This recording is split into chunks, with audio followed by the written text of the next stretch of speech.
कहानी कहीं नई ना आवे खोज के करिश्मा ई बिरहियन के अपन अंदाज है हाई बेल्ट ठन के बिरहिया बनले आवा एक प्रसंग हम देवे चलते तनी से देव नाम बना के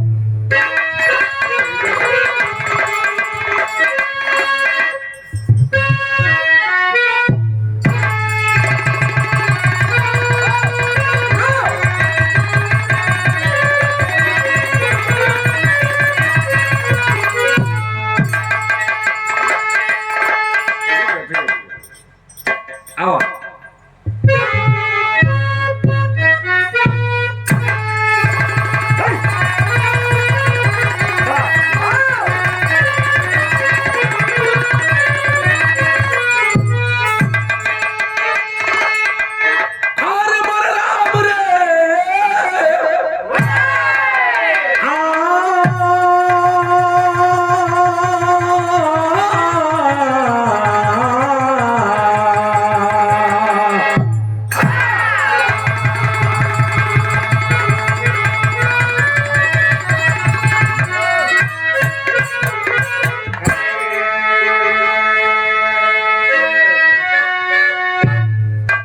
से कहानी की शुरुआत हो रही मेरे बाबूजी।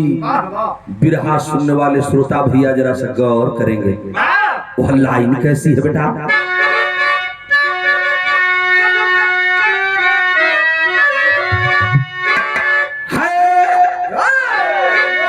भारत देश निराला जो कि सब देशन में आला जहाँ सत्य शिरोमणि एक एक थी नार।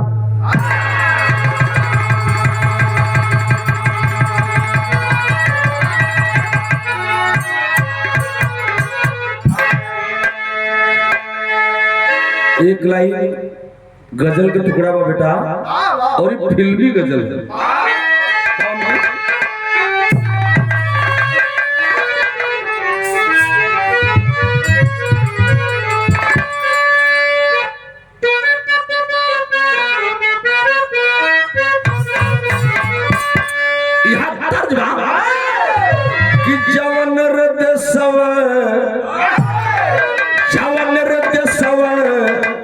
में उगले किरनिया होला सुहावन भी जवन सवा में उगले किरनिया।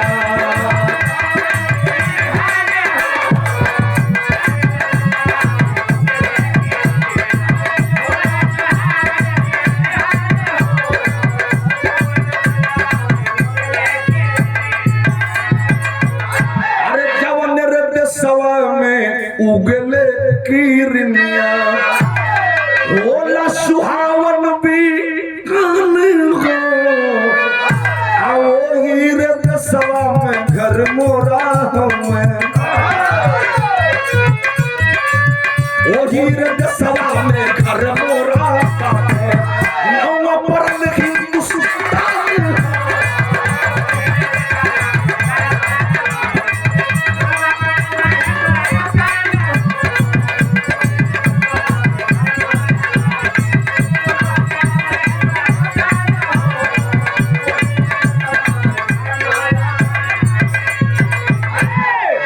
जी गौर करेंगे बहुत बढ़िया भाव बिरहा के कहानी में दिल गया।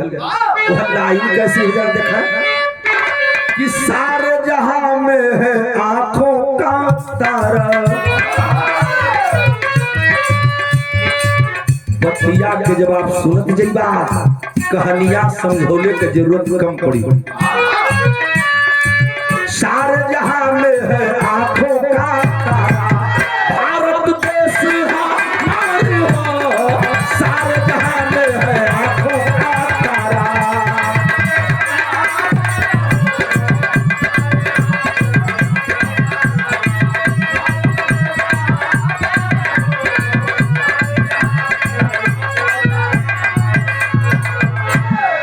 ये बाबू सारे जहां में है आंखों का तारा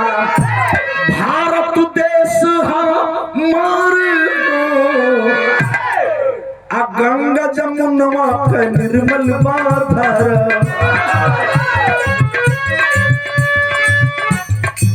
गंगा जमुनवा का निर्मल पहाड़ी हिमालय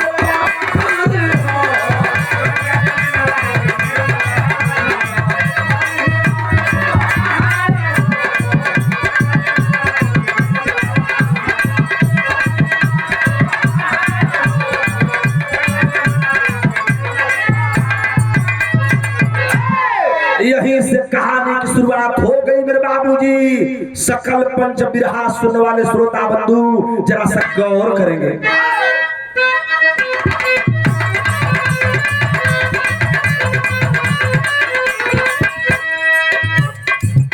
जहां की देवियां भूमिका लेकर के उपमा दे करके कवि जी ने बिरहा की शुरुआत किया है।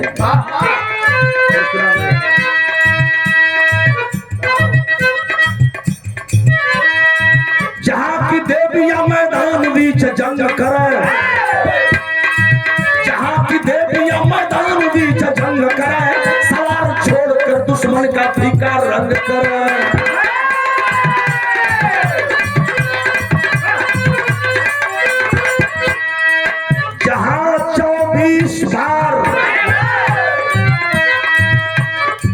जहां 24 बार भगवान ने अवतार लिया,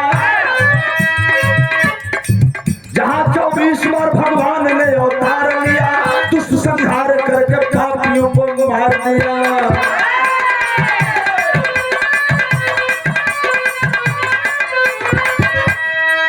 अनुपम देश वही, अनुपम देश वही भारतीय धरती है। अनुपम देश वही भारतीय धरती है, जहाँ पर दूध की नदियाँ सदा ही बहती है, जहाँ पर दूध की नदियाँ सदा ही बहती है। वहीं पर अश्वपति छत्री थे रजन, सुता सयान जिनकी सावित्री धर्म, ढूंढते बरजो की बाबूजी परेशान, बेटू जब पर न मिला बाबूजी हैरान। ढूंढते बरजो की बाबूजी परेशान हुए, ढूंढते बरजो की बाबूजी परेशान हुए, बेटी जब पर न मिला बाबूजी हैरान।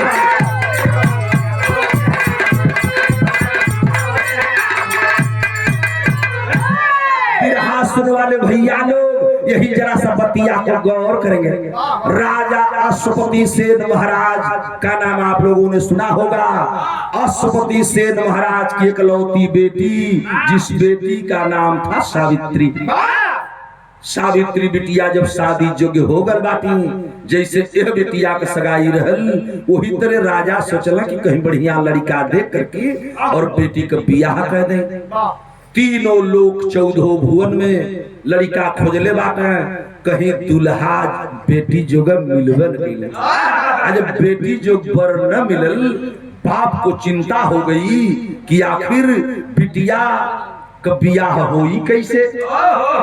चिंतित हुए राजा और अश्वपति सेन महाराज निराश होकर के आए, अपने महल में बैठ गए। और जब अपने महल में बैठ गए मेरे बाबूजी, मैं बताने जा रहा हूं, उसी समय बेटी अपने बाप को चिंतित देखती है, घबरा गई। पिताजी इतना चिंतित क्यों हो?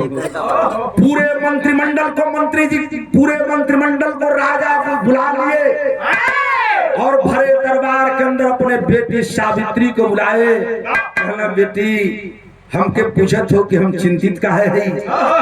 तो जेकर बेटी घर में जवान हो, वो बाप की चिंता न रही तो का रही। और हमसे जानल चाहत हो बेटी, तो हमके तो यह लगत बा कि भगवान ने धरती पर तोहरे जगह कहीं दुल्हन बनौले बाटे। भरे दरबार के अंदर राजा अश्वपति सेन महाराज अपनी बिटिया को बुला करके एक ठे बात कहला। का कहला? बिरहा में कोई तरज लगी। कौन तरज बेटा?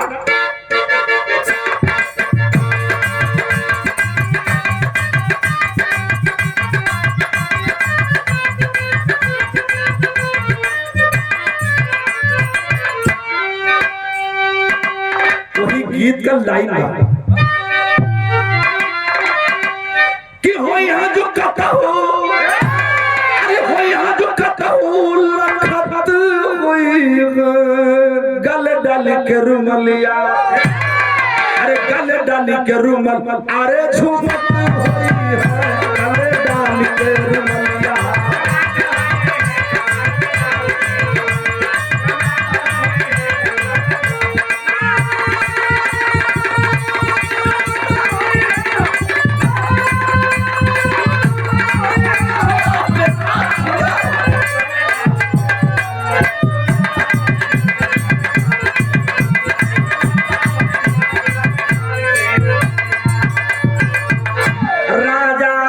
से महाराज भरे दरबार में अपनी बेटी से सवाल कर दिए, बेटी मैं तो थक गया हूँ, मेरी हार्दिक इच्छा है, मेरी दिली इच्छा है कि तू जाओ बेटी और अपने वर का वर्ण स्वतः कर ले। मैं तुझे आदेश देता हूँ, इस धरती पर जिसे तू दूल्हा मान लेगी मैं उसी से तेरी सगाई कर दूंगा। लड़की आपन दुल्हा खोजे खातिर अपने निकल गई। देखा बिरा, आज लड़की आपन दुल्हा खोजे अपने निकलल, पिताजी का आदेश है, दुल्हा खोजे जब निकलनी तो कैसे निकलनी में मिले कि पर जोगरथिया, अरे पर जोगरथिया सजाए चलली रानी मंत्री के संगवा, लियाए चलली रानी मंत्री के संगवा।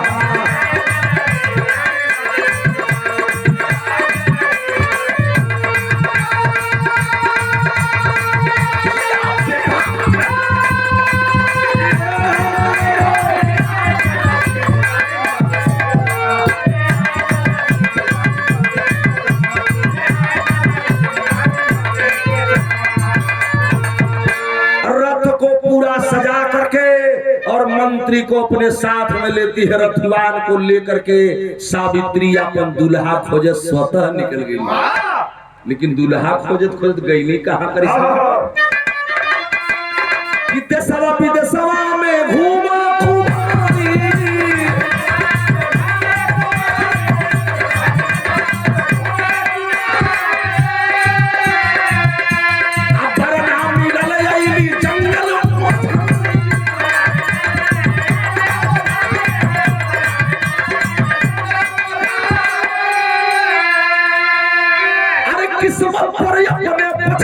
चलली रानी मंत्री के संगवा, लिया चलली रानी मंत्री के संगवा।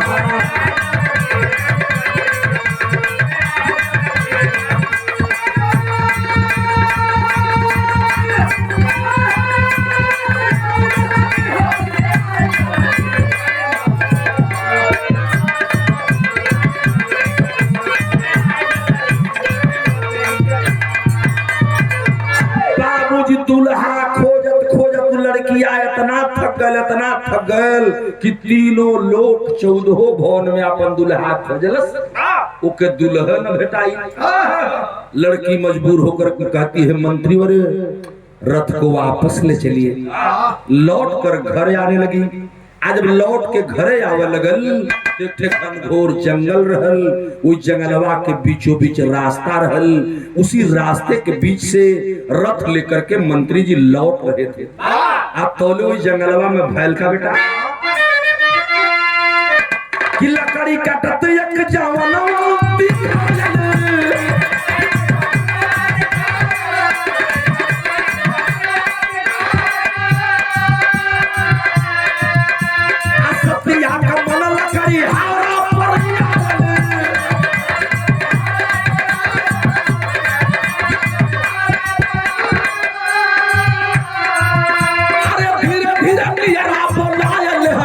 कन्या मंत्री के संगवा, लिया चलली कन्या मंत्री के संगवा।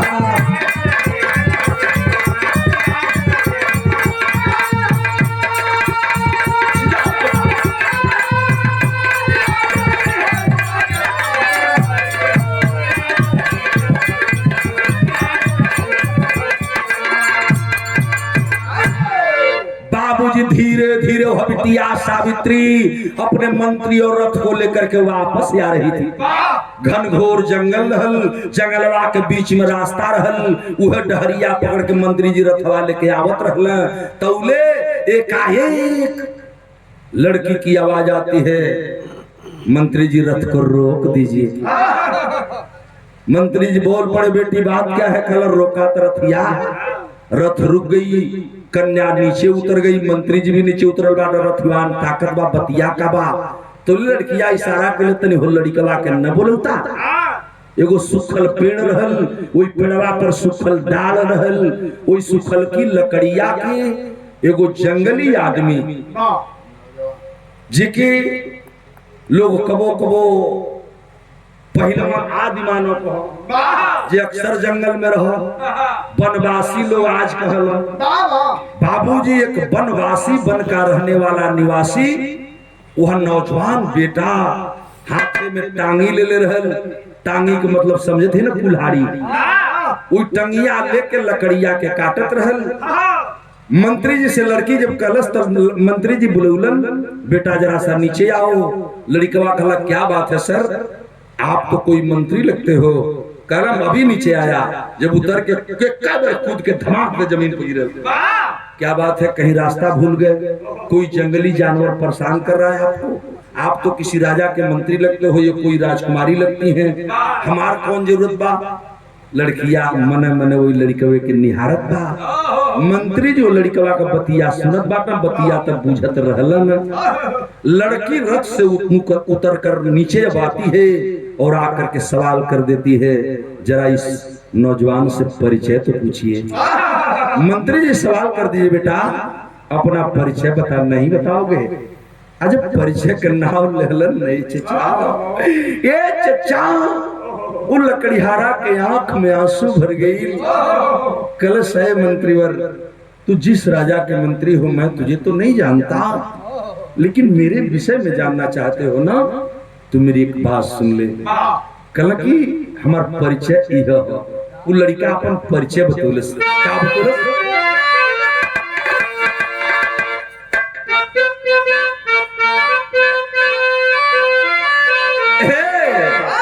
नाम सत्यवान भूपति।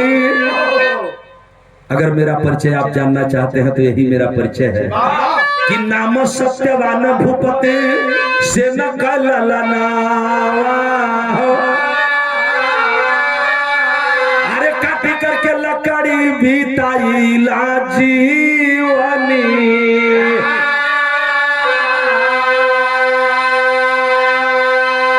अंधी अंधा माई बापू राजपट छिनी गईल।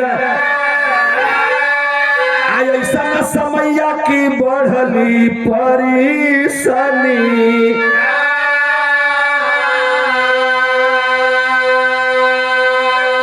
मंत्रीवर्य, आप मेरा नाम जानना चाहते हो, परिचय जानना चाहते हो ना, तो मेरा नाम सत्यवान है। और आप भी राजा के मंत्री हो तो सुनो, मैं भी एक राजा का बेटा था, अब नहीं हूं, अब मैं लकड़िहारा हूं। इसलिए कि मेरे पिताजी का राजपाट पड़ोसियों ने छीन लिया और लकड़ी काट करके बेच करके और माँ का पालन करता हूँ, पिता का पेट भरता हूँ। राजपाट के गम में माँ बाप अंधे हो गए। कोई अंधा अंधी का लड़का हम भूपत सेन राजा का बेटा सत्यवान बोल रहा हूँ। वो लड़कवा और मंत्री जी में बात होत रहल, और लड़किया का करत रहल तनी हई देखिन कि त्रिया मन मन गुण, त्रिया मन मन गुण वही सत्यवान के परचून। आ पूछली नक्षत्र पता मन मोही रानी। आईली भवन छन बाबूजी से बोली बन कि भूप से न महाराज की भिजी दाल गनी।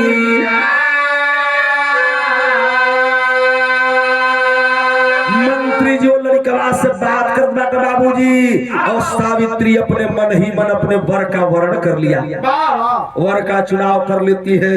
कहती है मंत्री जी नाम पता नोट करिए, चलिए घर। मंत्री को जब वापस लाती है खिलखिलाती, वो बाल आ गई अपने पिताजी के पास। कल बाबूजी जवन कमुआ तू कई साल बना कैला, तू कमुआ तो हर बेटी कह के चली आई। कल बेटी मस्त हो गए राजा, क्या बात है, किसे तूने दूल्हा चुना है रे बेटी? मेरी बिटिया जिसे भी अपना बर चुनी होगी, कोई बलशाली राजा होगा, कोई दानी होगा, कोई महापुरुष होगा, नहीं तो कोई बहुत बड़ा बलवान और भक्त होगा। मंत्री जी बगल में खड़ा हूँ, लड़की भी खड़ी हो, बताती है लड़की कि मैं भरे दरबार में बताऊंगी कि मेरा पति कौन होगा। राजा पूरे दरबारियों को बुला लिए, हंसने लगी वो बाला कि न मेरा पति राजा है, न राजकुमार है, न भक्त है, न दानी है, न बलशाली है। कल तो के दुल्हा बनौले ही पगली। तब वो लड़की बतावे लगल, का बतौलस बिरह गजब हो गल। कैसे की ना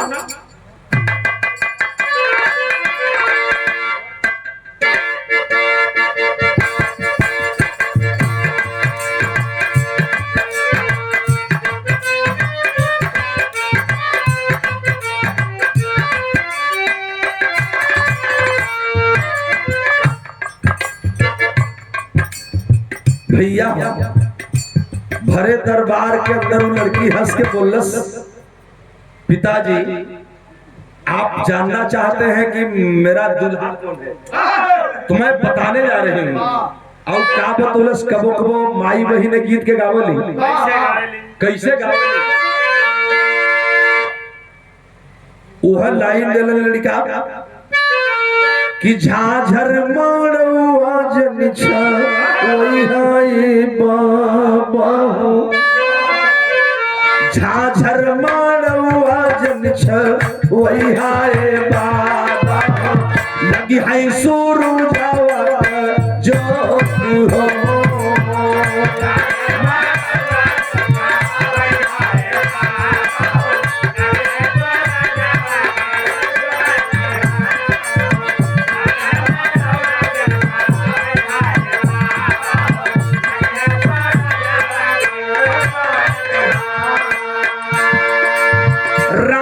सामने बिटिया बताती है, मंत्री जी आप ही बता दीजिए ना। मंत्री जी कापत अइले चचा, गनगन गनगन कापत हो, कहला कि हम का बताई महाराज से कि तू लकड़ीहारा के अपन पति मान के आयल हो। लड़कियां हंसत की बोला, बाबूजी बताती है कि पिताश्री जी अश्वपति महाराज की मैं बिटिया संकल्प लेकर के कहती हूँ कि मेरा पति वही होगा जो जंगल में लकड़ी काट रहा था। उसका परिचय क्या है मंत्री जी? मंत्री जी बतौला कि भूपत सेन का लड़का हो, नाम है सत्यवान। लगन पत्रिका रख के बिटिया का ब्याह हो जा। राजा गर्म हो गए, एक राजा की बेटी की सगाई एक लकड़ीहारा से हुई, वनवासी से हुई, आदिवासी से हुई। ई बर्दाश्त न, बेटी अपन फैसला वापस ले ले। लड़की कहती है, पिताजी आपने ही कहा था कि धरती पर तू जेके बर मांग लेबू, हम उसे तुहार ब्याह कर दे। तो हिंदू धर्म का बेटी एक बार अपन पति का चुनाव करती है और एक बार जिसे पति मान लेती है वही उसका पति है।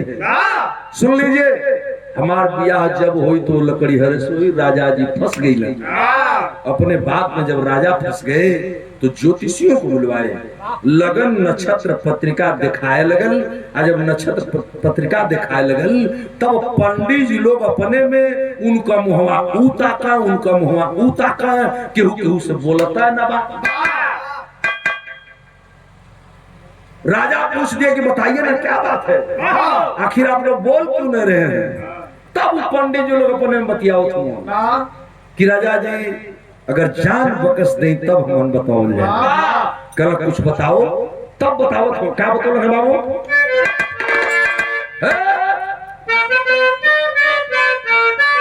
कि निकना ही कैलू बेटी बनवा में गईलू बेटी, निकना ही कैलू बेटी बनवा में गईलू बेटी, गईला करम तो हाथ हो।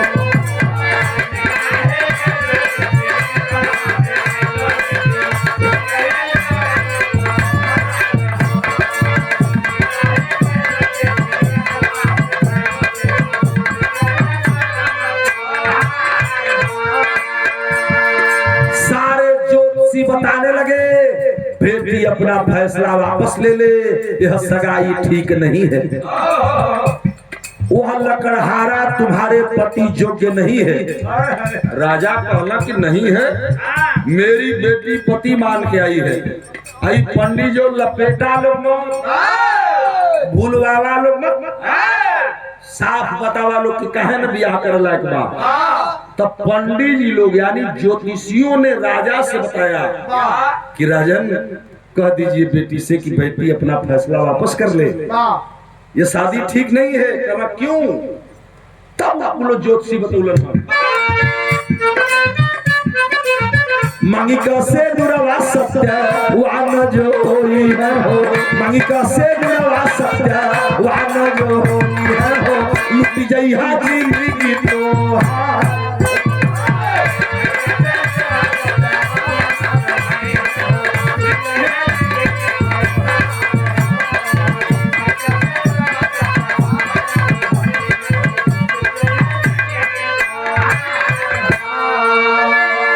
कहलन कि नहीं नहीं सत्यवान से सावित्री के बियाह न हुई। राजा मना कर ये बेटी मान जा, बेटी मान जा, ये ठीक न बा।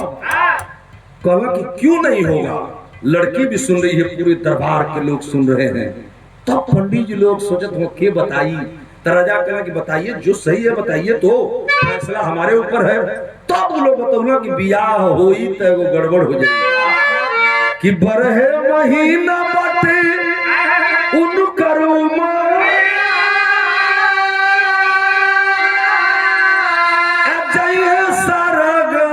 सीधार हो।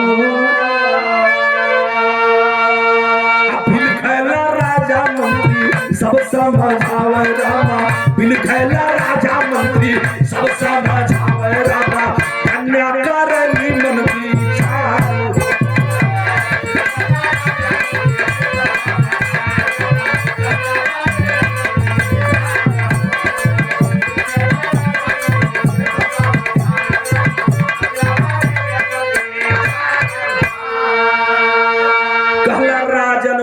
अनहोनी होने वाली है।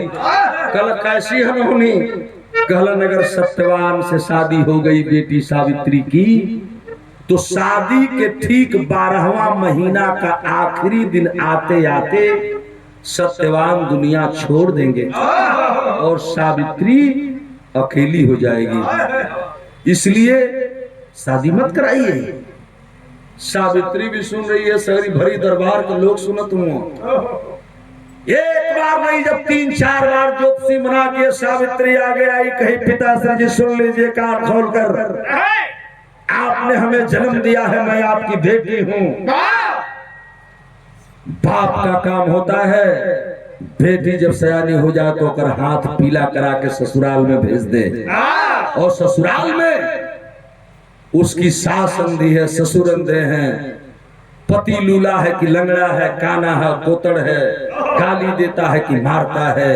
इसकी जिम्मेदारी आपकी नहीं है कि पति एक दिन रहेगा कि 100 साल रहेगा। इसकी जिम्मेदारी आपकी नहीं है, वो जिम्मेदारी मेरी है। और सुनिए मेरा फैसला, हमार बियाह जब हुई तो वही लकड़ी हरे से। अब सब शांत और राजा अपनी बात में फसल हुआ। कल बेटी जब तू फैसला कर रही है कि हाँ मेरा फैसला है कि शादी होगी तो उसी लड़के से होगी, चाहे वो 1 दिन जिया चाहे 10 दिन, 1 साल चाहे 100 साल हमारी संगे रहो। भाई देखा लड़की, जब लड़की फैसला सुनोलस न चचा तब बिरहो गजब हो गल हो। कौन बेटा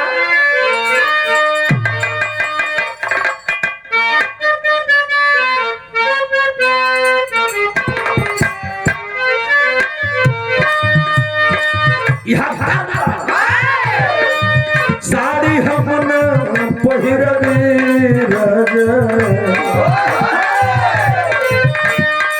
साड़ी हमन पहिरबे रेलिया के डरैया रेलिया के डरैया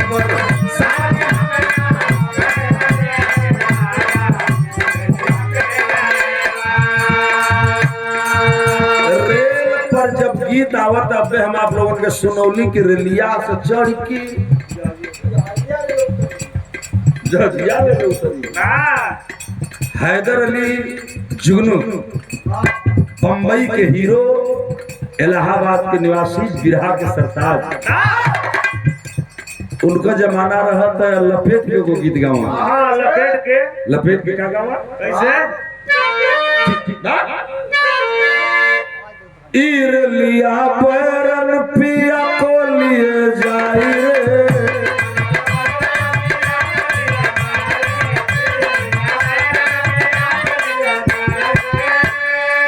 जवन टिकटवा से राजा मर जई है, जवन टिकटवा से राजा मर जई है, अपनिया पुरुष टिकट गली जाई रे,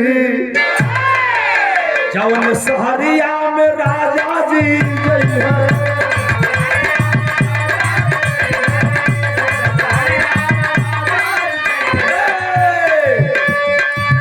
अगिया लागो सहारा जरी जा,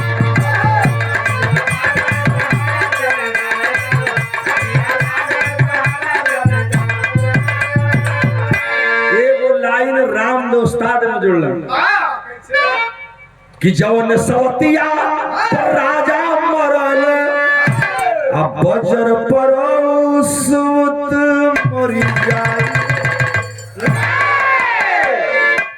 लेकिन हम बिरहा का भाव बताते हैं का कलश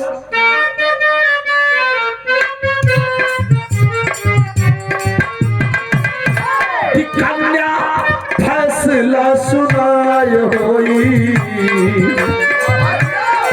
कन्या फैसला सुनाय होई, खैली सगाई कन्या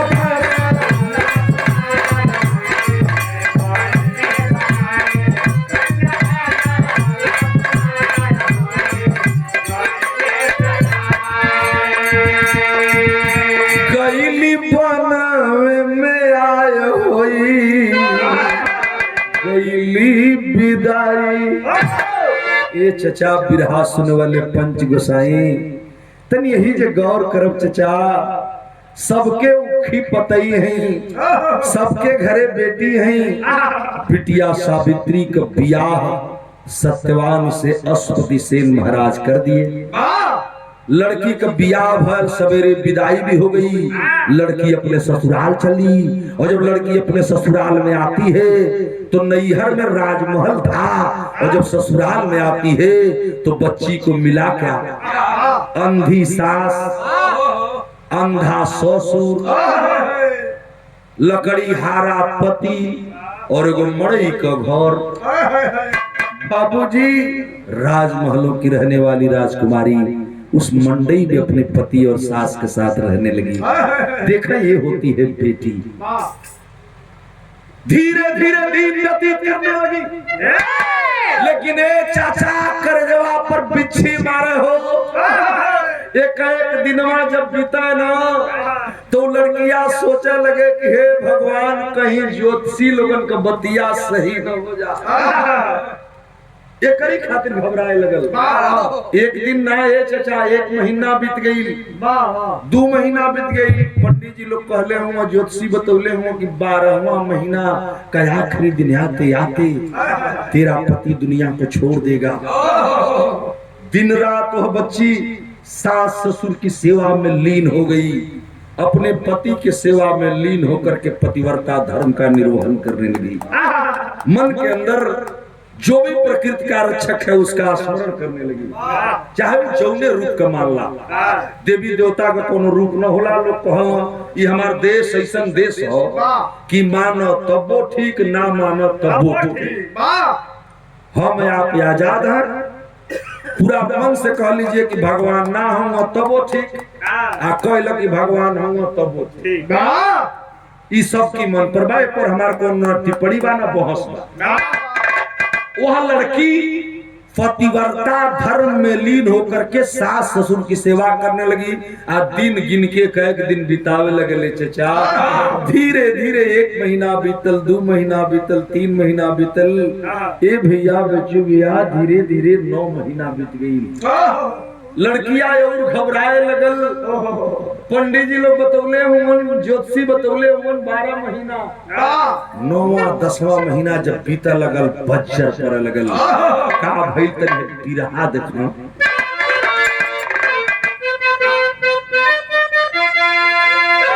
कि दिनवा गिन गिन बीतल महीना,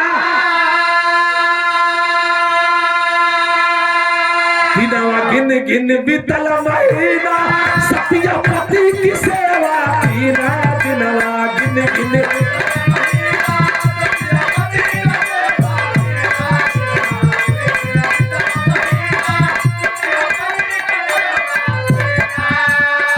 गैल दिनवा रनिया, गैल दिनवा नियराय रनिया, कैलिया कुलाई गैल दिनवा।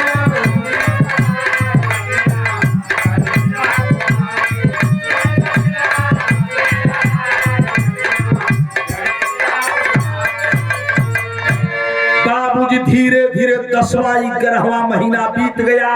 ए चचा बिरहा के सम्मानी श्रोता साथियों,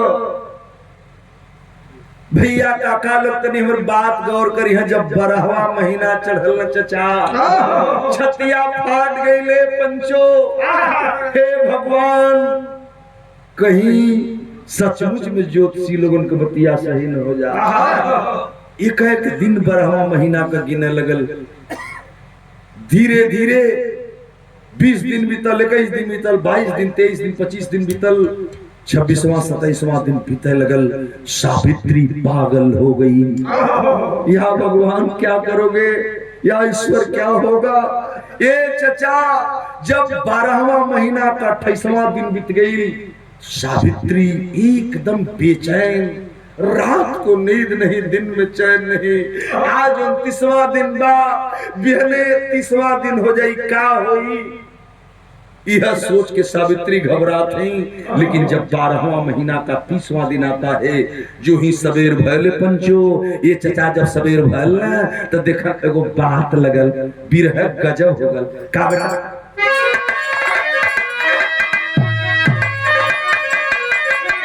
सत्यन के आगे काल का करीब साल ठान लेती हो बेटी। हिंदुस्तान की बिटिया मन में बैठाती है कि देखती हूं मेरे सामने काल कैसे आता है। पतिव्रता धर्म की वह बेटी, सास ससुर की सेवा में लीन वह बच्ची संकल्प लेती है और एक सवाल करती है और मन में ठान लेती है, क्या सत्यन के आगे काल का करीब, सत से सूर्य रुके जमराज भी हुए बेहाल।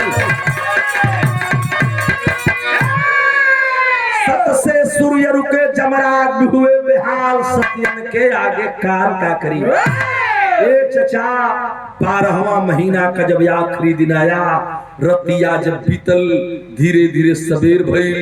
डेली की तरह वह सत्यवान नहा धो करके पूजा पाठ करके एगो टांगी उठौलन और कुल्हाड़ी लेकर के लकड़ी काटने के लिए जंगल में तैयारी कर दिया। जब लकड़िया काट के लेके चला लगल न चचा, तौले तो सावित्री आके अगवा खड़ी हो गई थी। आ कहली कि पतिदेव हमारे को बात ना मानता। यही तो बात बाबूजी सामने आती है। और सामने आई तो हुआ का जरा देखें, बिरहा में भाव लगाता नहीं और कि लकड़ी काटन, ये चाचा लकड़ी काटन चली भैला जवाना मनावा धड़के।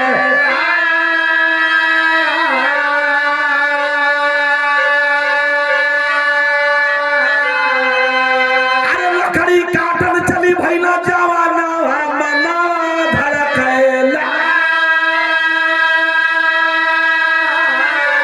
आ सतिया कहली हमहू चलब, सजना मना धड़के।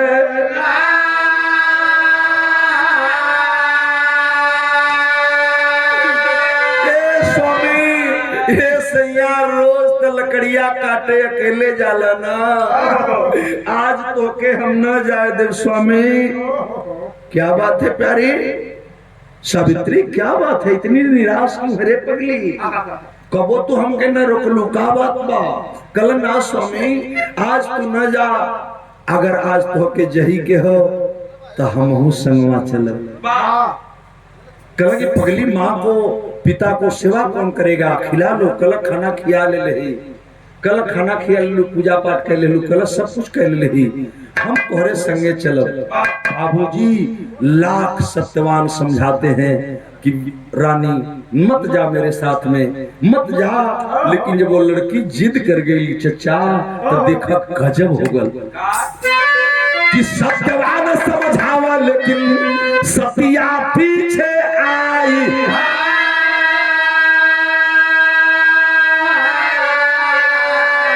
जब जंगलवा में तो चढ़ा पेड़ पर लकड़ी काटन, माथा गए चकराई।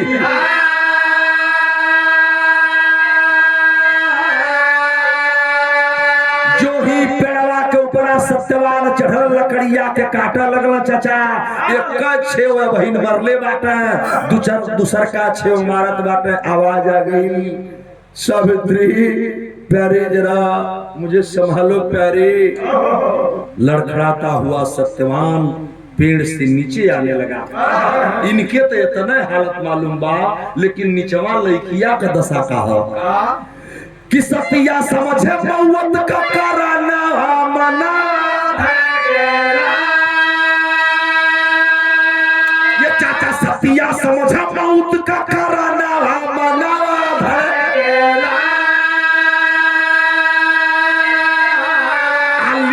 जंघे पर सतक बरई दिया नवा मनवा धड़के।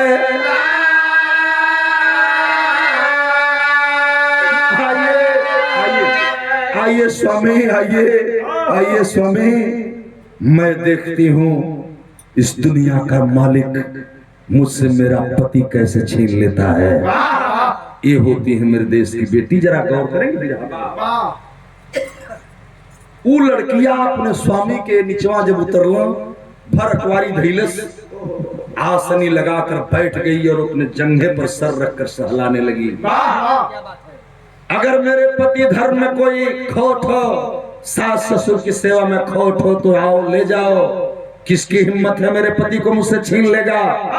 एक सत्य का दीपक जलाती हो बच्ची, और वही जर रख दिलस। सत्य का दीपक जल के जला कर रखलस, अपने पति के गोद में लेके बैठी है।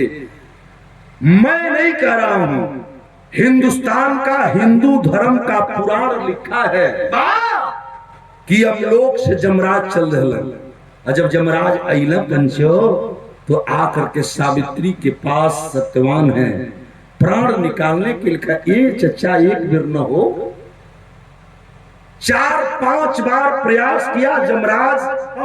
फिल्म वालों ने फिल्म में भी दिखाया है कि हम सत्यवान का प्राण निकाल लें, लेकिन जो ही यमराज लपकते थे प्राण निकालने के लिए, वो आग की लपट इतनी तेज होती थी कि लगा कि जमराज जर के भस्म हो जाए, भाग के पीछे हो जा। 3-4 बेर ही तरह कैला कहला, हो जब तक यह लड़की रहेगी इसके गोद में असर रहेगा, मैं इस व्यक्ति का प्राण नहीं निकाल सकता। यही जो जमराज को छल कर दे, आ छल कैला बिरहा भइल कैसन तरी देखा।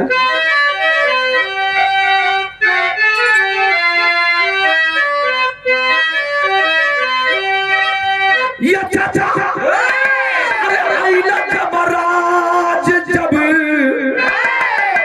सावित्री समझावा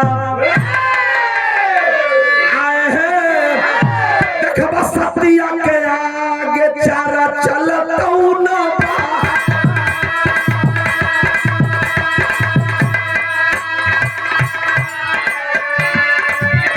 चाचा सतिया के आगे चारा चलतौ न।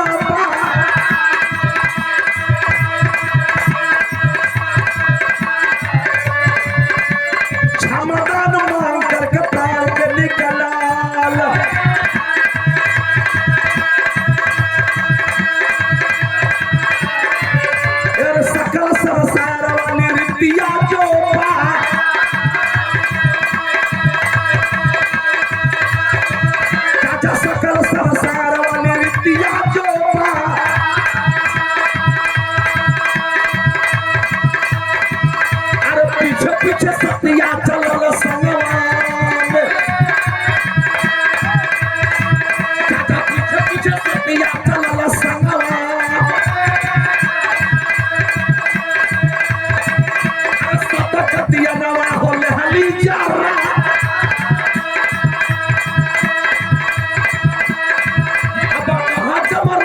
बेटी घरवा लौटी। अरे बोले जमराज बेटी घरवा लौटी। अरे तुम्हारे सजनवा का समैया पूरन हुआ।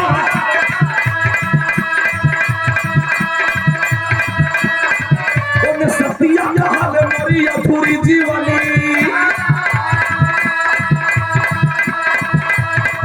अब सैया बिना कैसे ही अरवा माना।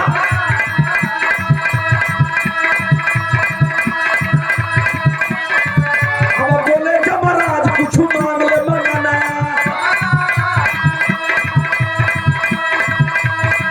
बोले जमराज कुछ मांग ले मंगना।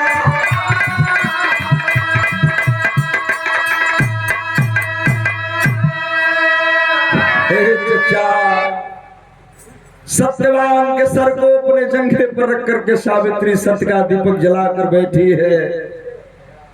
मेरे पति सेवा में कोई कमी हो आकर छीन ले कोई प्राण मैं देखती हूँ। यमराज यमराज आए लाख प्रयास किए लेकिन जब प्राण नहीं ले पाए तो वो छल कैलन। जानते का सत्यवान के शरीरिया में हलचल पैदा हो गई थी। मुंह से एक आवाज आ गई, प्यारी सावित्री जरा पानी पिला दो रानी, जरा पानी पिला दो रानी। आज जब सत्यवान पानी मंगला ये चिचा इतना पंच गोसाई बैठल नहीं। कौनो पति कोई भी पति जब पत्नी से अगर पानी मांग दिलस तो सच्ची अगर पतिव्रता पत्नी धर्म की अगर नारी है, पति धर्म की नारी है तो वह पानी क्या जिंदगानी दे सकती है। तुरंत कलश के बीच पानी पिला रही हूँ स्वामी, लेकिन पनिया ले आई कैसे? जंघे पर सर है, यह तो धोखा होगा।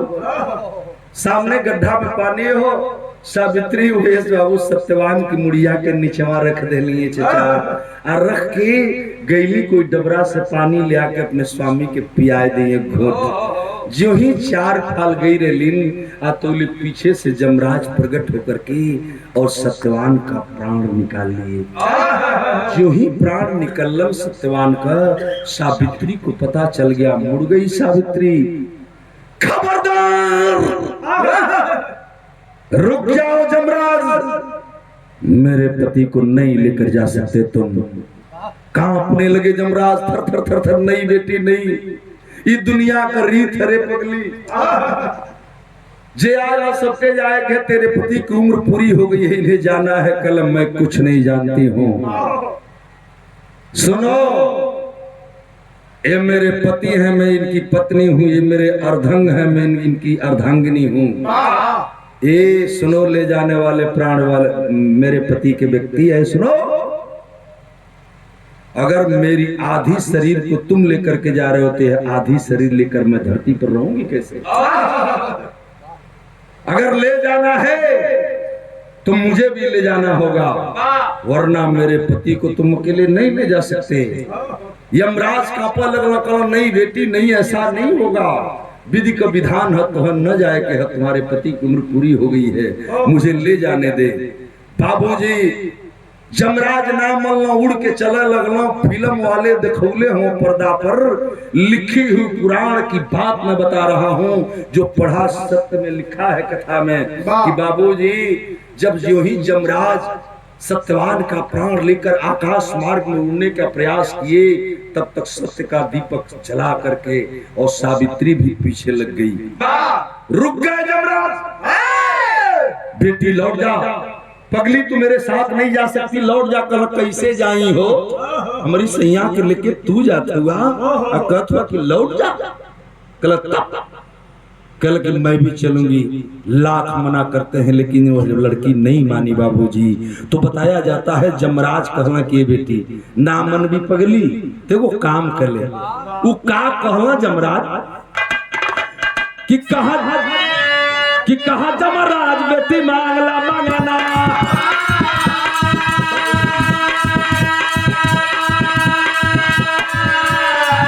अरे कहा जमराज बेटी मांगला मांगना।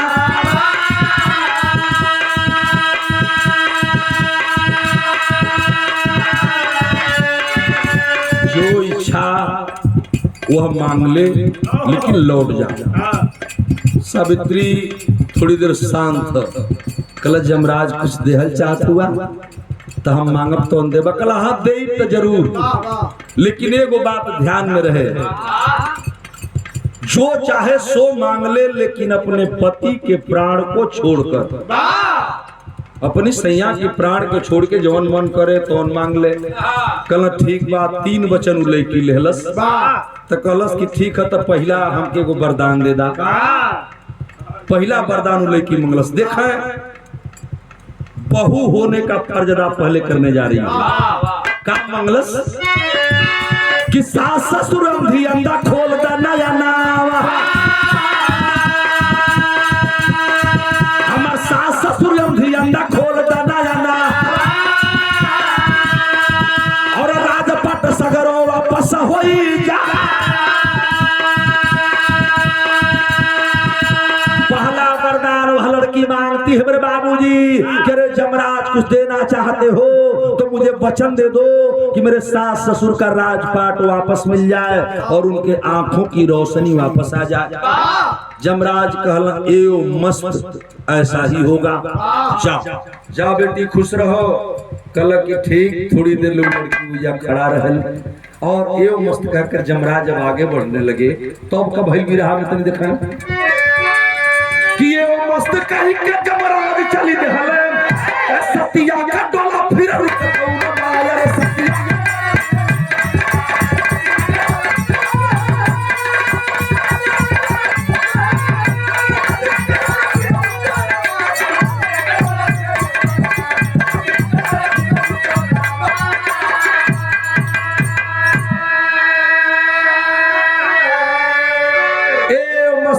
जमराज वरदान तो दिए कि जा बेटी तेरे ससुर की आंखों की रोशनी, सास की आंखों की रोशनी वापस आ जाएगी, राजपाट मिल जाएगा, अब वापस चली जा। कहीं के जो ही चलना थोड़ी देर सावित्री तो जा खड़ी जरूर रहल, लेकिन जब जमराज थोड़ी दूर अगवा गई तो फिर सतका दीपक जला के पीछे लग गई। जो ही आकाश मार्ग में लोग गए, लोग बताओ ना पुराण के हिसाब से मैं बता रहा हूँ, अग्निकुंड के पास पहुंचे, अग्निकुंड पार करे के तैयारी कैला तो ले सावित्री पीछवा जमराज देखल गनगन में कांपला में कल बेटी गई नहीं। कल कैसन बात हुआ हो, एक मेर बेटी कहत हुआ और दूसरे और बेटी के विधवा बना के जात हुआ। हमारी सैया के तू लेके जात हुआ और हमके कहत हुआ कि जो अरे सुना हमारे को बात। वहां फिर वो सावित्री बात इकट्ठे कलस क्या कही लड़की कि जहां जाले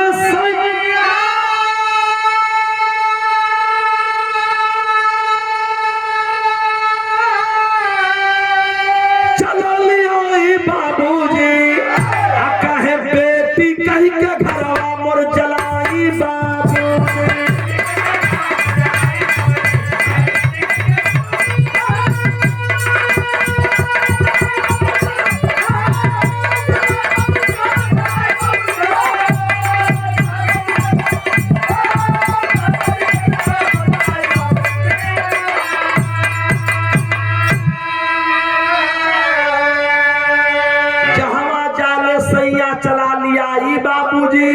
काहे बेटी कही के घरवा मोर जलाई बाबूजी।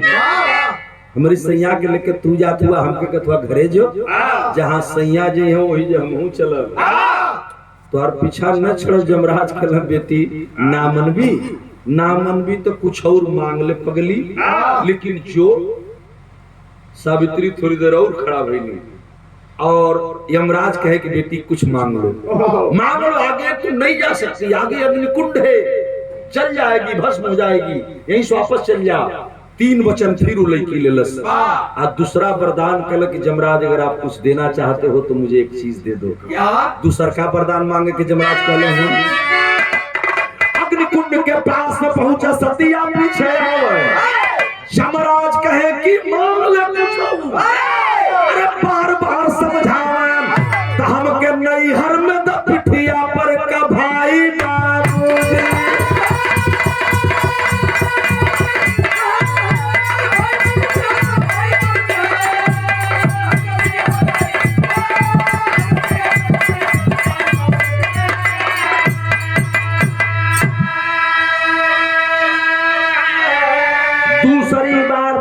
वचन ले करके वह लड़की मांगती है कि यमराज अगर कुछ देना चाहते हो तो मुझे वचन दे दो। माँ बाप की इकलौती संतान हूँ, एक ही बेटी हूँ, मुझे नैहर में मुझे एक भाई मिल जाए जो मेरी राखनी बांधे के काम में आएगा और बाबू माई का बुढ़ौती का सहारा बनी। ये बात जब यमराज सुने कहे अच्छा बेटी तथास्तु है, एवं मस्त ऐसा ही होगा, जाओ तुझे एक भाई मिलेगा, तेरे माँ बाप के लाठी का सहारा मिलेगा, नैहर में तुझे यह वरदान साबित होगा, जा। एवं मस्त कह के यमराज फिर जाए लगला। आये चचा जब यमराज उड़ के अग्निकुंड पार करे लगल बहिन अधे दूर गइल बाटा, उनके चैन ना मिलल। अधे दूर जाके वही खड़ा होकर फिर पीछे ताकत हूँ कि गइल कि ना गइल, तौले सावित्री पीछवा बेटी अब भी नहीं गई। तो फिल्म वाले ने दिखाया है कोई आकाश में अग्निकुंड के ऊपर, अग्निकुंड के ऊपर सावित्री और यमराज दोनों खड़े हैं। आ वही जा यमराज कहा पगली अब्बो न जेबी तो कुछ और मांग ले, लेकिन गला छोड़ जो तीसरी वचन तीसरी बात लड़की मिलस और तीसरी बेर 3 वचन मांगलस तो ए बेरी का मांगा जात कितनी देखा। पर देकर यमराज चले पर सतिया पीछे आई, यमराज कहे कि बेटी घरवा पर चली जाए। तब वो बिटिया मंगलस कि गोद में सुगना दे दा हमके एक हसाई बाबूजी, हमके बेटी कही के घरवा मर जलाई बा।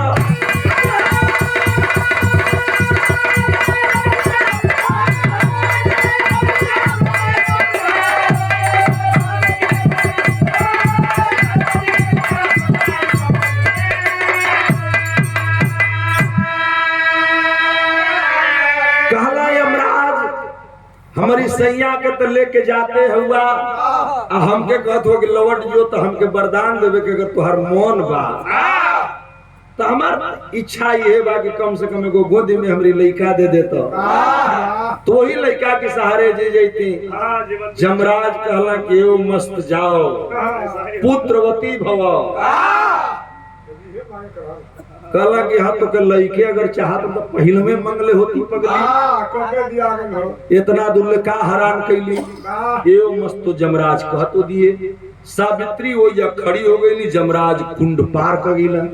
आज जब अग्नि कुंड पार करके खड़ा भइला दे ही झारत हूँ आ शंकर हो जा बहन दे वो झारत हूँ, सोचला कि अब यमलोक में चला आ उड़ के जो ही यमलोक में तैयारी कैला उड़ खाती तौले सावित्री फिर वही जा अब तो नान रह गई। का अपने लगे यमराज कला रे पगली यहाँ भी चली आई, अब क्या चाहिए तुझे? मैंने पुत्रवती का वरदान दिया है, तुम्हारा पुत्र पैदा होगा, जाओ उसके सहारे जी लेना, मृत्युलोक में चली जा, पृथ्वी पर चली जा, तेरा पति नहीं तुझे मिलेगा। कलक चल जाए सरकार हम चल जाए, लेकिन एगो बात हमारी समझ में नहीं आया, ऊ लड़की बिरहा सुनने वाले पंच गोसाई अब यही जतनी गौर करब। कहलस कि यमराज एगो बात हमके खाली समझा देब तो हम चल जाई। ऊ का कहलस?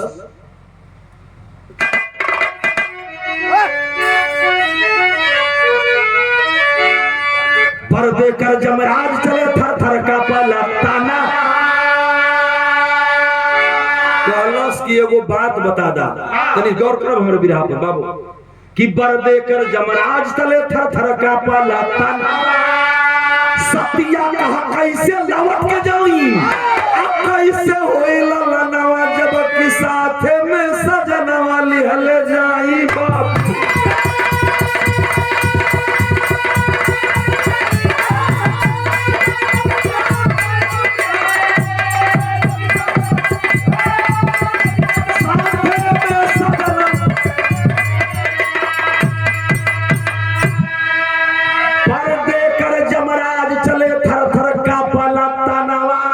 सतिया कह कैसे लौट लौट के जाई कैसे होई ललनवा, जबकि साथे में सजनवा लिहले जाई। बाबूजी कहो तू हमके वरदान दिले हुआ कि लइका होई, हमारी सैया के तू लेके जात हुआ तो लइकवा कहाँ से होई धुरिया। अब तो जमराज के मार दहला वो ठंडा छिले लगला बंडा, अरे बंडा छिल लगला कोई कंडा हो गई, एकदम पाला मार दहला। कहलक अरे लड़की तू तो हमें फंसा दिया रे पगली, जिंदगी में तो के फंसा ही करला तोहरे काहे न फंसा ले लिया। कहला कि का, कहला कि हमारी सैया के तू लेके जात हो तो लइकवा कहाँ से होई, ये समझा दो। ई कहत कि वो जो कंडा उनकर कंडा का डंडा पर फिर में पड़ गया। कहला अब का हुई, तो बाबूजी जमराज मजबूर हुए और वह बेटी हिंदुस्तान की बच्ची होती है, चाहे पार आपका बेटी हो, हमार बेटी हो, ये संसार के कोनो बेटी हो, जो बेटी का बियाह होत बा वो बेटी हो या हमारी बेटी हो, आपकी बेटी हो, बेटी बहुत ताकत है। लोग कहला कि घरनी बिना घर में, घरनी चाहे तो घर के बना दे चाहे तो बिगाड़ दे, और यही बेटी घरनी होती है, घर की मालकिन होती है, माई होले भौजाई होले बेटी होले बहन होले जौन माला भी है। बाबूजी जमराज कितना मजबूर कैले बेटी कि मजबूर होके कहला पगली है ले ले कंचन चौर ले अपनी पति के लेके जो, और तुझे मैं वरदान देता हूँ इच्छा मृत्यु का, जब तक तेरी इच्छा रहेगी धरती पर रहोगी, तेरा पति रहेगा। और इच्छा वरदान दे करके और वहां से जमराज चलते हैं। बाबूजी फंस गई ना जमराज बहुत बुरा तरीका से, एक करिश्मा जमराज बहुत तेज फंस जाला तो के ना मालूम होता बद दिखाई हरिंदरा कहत होता बताओ। एक बेर जमराज ओइया फसल ना चचा, एक बेर औरी जमराज फसल ना तनी सा दिमाग अपने लगाई तनी हमर बात अभी लइका होश धरा देलस, करिश्मा की ओर तकला परी बात कह देलस। एक बेर जमराज और फसल ना भैया फसल ना एगो हां बताओ थई, एगो लइका रहल ओकर नाम रहल मर्दावत ने तो के याद है ना, तो काहे बोले ले, ओकर नाम रह राम प्रताप, राम प्रताप यादव। राम प्रताप यादव एक दिन प्रताप गईला गाय चरावे, अरे चुप रहा भार देले तब कहल बजे तो ही के लहावत रहली है। प्रताप गईला गाय चरावे, गैया चरावत रहला, उनिया से वो साधु महाराज आवत रह, देखला कि लइकवा बड़ा निक गंडा ले लेबा। साधु महाराज कहला कि बेटा नहीं आई बे, प्रतापवा कहलस कि का हो का ऐठतवा, कहला तोर बड़ा बढ़िया डंडवा भाई डंडवा हमके ना दे देता। कहला कि साधु माधु के जात जइबा कि ना, गाय चरावत है, गैया भाग जाई है तो कैसे घेरब, डंडा मांगत हो मारब चार डंडा में ठीक हो जाइबा। वही रे लिखा टेढ़ कहला कि मारब चार डंडा बस सही हो जाइबा। कहला कि मारे का था सुन सुन समझ गेल महाराज जी की मने लइका बड़ा गरम दिमाग का ओके बोलौला प्रेम से बैठोला। कहला बेटा देखो गाय कितना चरावले, कहला 100-150 बाड़ी से, कहला दूध पिएले, कहला हां कुलेन के पीला, जितना पेट में आवला उतना पीला। हमार माई बाबू जोन मन कहला तुम बेचू देला तो के देउ देला, कहला तब है लठिया ना देबे, कहला लठिया ना दे बनबो त मार। जब फिर मारे कहला तो कहला कि सुन सुनने आ हाथवा पकड़ना वो महाराज साधु जी आ कहला ये बेटा आज अतवार हो, अगला अतवार के तू मर जीजे। तो का हम के मरबे, अब तू लइका सुनलक कहल कि हम मर जाए, कैसे हो खड़ा हो गई लाठी लेके, कहल कि सोच बोला ना तो मार के दहिया सोच कर दे। कैसे मर जाए हम, कैसे मर जाए, कौन सारे हम के मुंह आई। तो कहला कि सुन गर्मो मत, जमराज यहाँ आ तोर प्राण निकाल के लेके चल यहाँ तू मर जेबे। कहला कि जमराज ई के हो, कहला कि जमलोक में रहला भैंसा पे चलल आ भैंसा पे चलल उहे जाला तो लोगन के मार के प्राण निकालला, उहे यहाँ तो प्राण लेके चल यहाँ। कहला कि अच्छा अतवार के ना तो जा तू लौट के यहाँ हम सुमार के फिर भेटाई तो गलत सुमार के तो के लाठी दे अब हतवार के न दे सुमार के दे। एक हफ्ता की बात उ लड़का गई घरे कहलस की सलाह सही में बाबा कह के गइल के तवारे ले हमके जिए के बा। तो ये चचा एगो मड़ई का घर रहल ओई मड़ई में जहां सुतते वही जा भर देवाली एगो भैंसा पहले बनोला सरिंदर भैंसा बना के वही पे जमराज का चित्र बनोला सोई जा बैठ के आप पूरा बढ़िया से साफ सुथरा क के गइल बाजारी बाबूजी से वो समय चवन्नी ठन्नी का जमाना रहा मंगला साठाना पैसा गइल अगरबत्ती उत्ती कीन के लेके आए मड़ई में बैठल 7 दिन उ लइका न दूध पियलस न खाना खइलस न मड़ई खोलस ओही में बैठ के जमराजाय नमः ओम जमराजाय नमः ओम जमराजाय नमः जमराजाय नमः। और माथा खराब है युवराज जी का भक्त बैठा भाई ये राम प्रताप का भाई है छोटका भावा होगा भैया हो उ जमराजे के पूजा करे लगल एक हफ्ता पूजा कैले जब अतवार आइल तो सही में जमराज आ गइल उ लड़का बा कहां ई मड़ई में बा गइला टाटी के खड़ा हुआ बुलावत हुआ राम प्रताप बाबू राम प्रताप दरवाजा खोलो उ सुनत बा लेकिन ओके खाली ओम जमराज देवाय नमः ओम जमराज देवाय नमः यह होश बा ई जाप जब जमराज सुनत हलाई टटिया सरका देला सरका के जब टटिया खरखरौला तो लइका के गुस्सा में आंख खुल गई उठौलस लाठी कल कौन हरे हमारी पूजा में विघन डाल दल कल अरे बेटा इधर आओ केकर पूजा करत हुआ कहल के देखत ना हुआ हमर देवता जब चित्र देखला जमराज त कहला कि त हमरे फोटो हुआ बा ये हमरे चित्र बना के धूप अगरबत्ती दिखावत बा कहल कि हां ये हमर भगवान हुआ नहीं कम पूजा करीला कहल कि देख बेटा तुझे कर पूजा कर तो आ गई ना कहला के आ गई कहला हम जमराज हैं तोर प्राण लेवे आइली है लेकिन आज ले हमार पूजा तक के धरती पर कैले ही ना रहल तू एगो पहिला भक्त मिलले बेटा हम बड़ा तोरी को खुश बानी कुछ मांग ले राम प्रतापवा कहलस कि तू ही हुआ बड़ा लोगन के मुआवेला कहलस कि जवन मांगब तौन देबो कहला कि हां जरूर देई जमराज कहला कि जरूर देई 3 वचन लइका लेहलस एजा दूसरी बार जमराज फसल हो देखो 3 वचन लेले के बाद लइका मंगलस कि ठीक बा हमके पहले वरदान दे दो कि जौन भैंसवा से आइल बड़ ये भैंसवा के सिंहिया मुर्रा मतिन मने टेढ़ रहल ओकर सिंहिया टेढ़ रहल तो कलश कि हमके वरदान दे दो कि दोनों भैंसवा के सिंहिया एकदम सोज हो जा खड़े हो जा ऐसा हो जा अच्छा मैंने तोरी करतलिया ने चोख एकदम सीधा हो जा कहला कि घोड़ना मांगतो हत अपना खातिर ना हमरे भैंसवा खातिर मांगत है तो ओकरी वरदान मंगला के हिसाब से एओ मस्त कहला वो भैंसा का सींग दोनों चोख एकदम सीधा खड़ी हो गई कहला कि अब बेटा कहला कि तब हम कहले हने कि 2-3 गो मांगब तो और दूसर का वरदान दे दो कहला कि मांगो जल्दी करो हम देर हो रही है एगो तो दुनिया में कोई हमार भक्ति न करला तू ही भक्त भेटैले मांग ले कहला कि हमार दूसरा वरदान दे दो कहला कि मांग कहला कि हमार दूसरा वरदान इच्छा ही है बा कि तू कूद के वही सिंहिया पर बैठ जा अब तो भइल बवाल जमराज कहला कि साला ई प्राण ले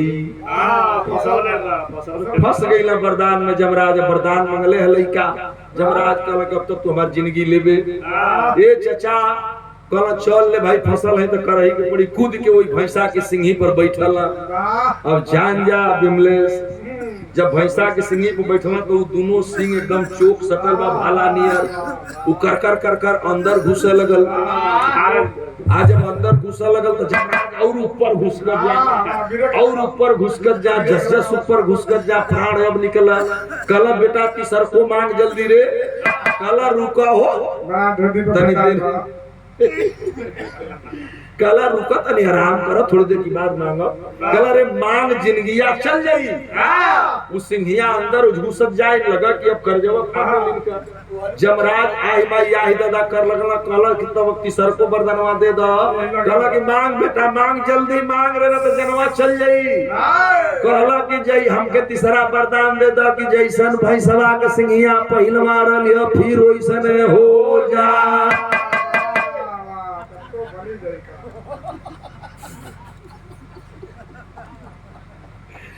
कहलस कि तिसरका वरदान हमर बात जब बुझल बइनवा कहलक तिसरका वरदान ई दे कि जैसन भैंसवा के सिंहिया पहिल बार ले फिर वैसने हो जा।